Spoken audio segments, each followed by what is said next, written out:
ប្រទេសអ៊ីរ៉ង់បានប្រកាសថាផ្លូវច្រកសមុទ្រ Hormuz នឹងបន្តបិទជាដាច់ខាតលុះត្រាតែសហរដ្ឋអាមេរិកព្រមទទួលយកលក្ខខណ្ឌដែលបានដាក់ចេញដោយទីក្រុងតេហ៍រ៉ង់ដោយបានច្រានចោលការអះអាងរបស់ប្រធានាធិបតីអាមេរិកលោក Donald Trump ដែលថា Washington កំពុងគ្រប់គ្រងដែនទឹកយុទ្ធសាស្ត្រនេះទាំងស្រុងកាលពីថ្ងៃពុធលោក Trump បានសរសេរនៅលើបណ្ដាញសង្គមថាសហរដ្ឋអាមេរិកមានការគ្រប់គ្រងយ៉ាងពេញលេញលើច្រកសមុទ្រ Hormuz ដោយហៅប្រតិបត្តិការបិទគប់តាមផ្លូវសមុទ្ររបស់ខ្លួនថាជាជញ្ជាំងដែកថែបនិងអះអាងថាអ៊ីរ៉ង់មិនមានលទ្ធភាពធ្វើអ្វីបានឡើយ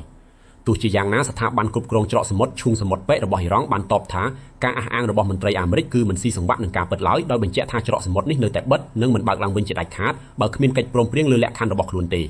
យោងតាមបញ្ជាការដ្ឋានកណ្ដាលអាមេរិកបានឲ្យដឹងថាគិតត្រឹមថ្ងៃទី12សីហាប្រតិបត្តិការបិទគប់នេះបានបង្ខំឲ្យនាវាពាណិជ្ជកម្មចំនួន59គ្រឿងបង្វែរទិសដៅធ្វើឲ្យខូចខាតនាវា3គ្រឿងនិងបានឡើងឆែកឆេរចំនួន2គ្រឿងភាពតានតឹងបានកើនឡើងកាន់តែខ្លាំងបន្ទាប់ពីការចរចារវាងភាគីទាំងពីរត្រូវជាប់គាំងដោយសារបញ្ហាច្រកសមុទ្រ Hormuz កម្មវិធីនុយក្លេអ៊ែរការដោះលែងទ្រព្យសម្បត្តិដែលត្រូវបានបង្កកនិងសំណងសង្គ្រាមមុននេះអ៊ីរ៉ង់បានទាមទារសំណងពីអាមេរិកប៉ុន្តែត្រូវលោកត្រាំឆ្លើយតបវិញដោយការទាមទារឲ្យអ៊ីរ៉ង់សងសំណងចំពោះការស្លាប់របស់កងទ័ពអាមេរិកកន្លងមកដែលជំរុញឲ្យស្ថានទូតអ៊ីរ៉ង់ប្រចាំនៅប្រទេសទុយនីស៊ីនិងអាហ្វ្រិកខាងត្បូងចេញមុខមកច្រានចោលយ៉ាងខ្លាំងក្លានិងរំលឹកពីប្រវត្តិសាស្ត្រនៃការអន្តរាគមន៍និងសកម្មភាពអរិភាពរបស់អាមេរិកលើអ៊ីរ៉ង់ជាង7ទសវត្សរ៍មកនេះរួមទាំងករណីបាញ់ទម្លាក់យន្តហោះដឹកអ្នកដំណើរនិងរឿងរ៉ាវផ្សេងៗទៀតទន្ទឹមនឹងនេះអ្នកវិភាគនិងអតីតមន្ត្រីអាមេរិកបានចាត់ទុកការទាមទារសំណងរបស់លោកត្រាំថាជារឿងលេងសើចប៉ុណ្ណោះខណៈដែលអគ្គលេខាធិការអង្គការសហប្រជាជាតិលោក Antonio Guterres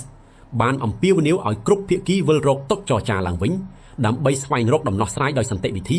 និងធានាសេរីភាពនៃការធ្វើនាវាចរក្នុងតំបន់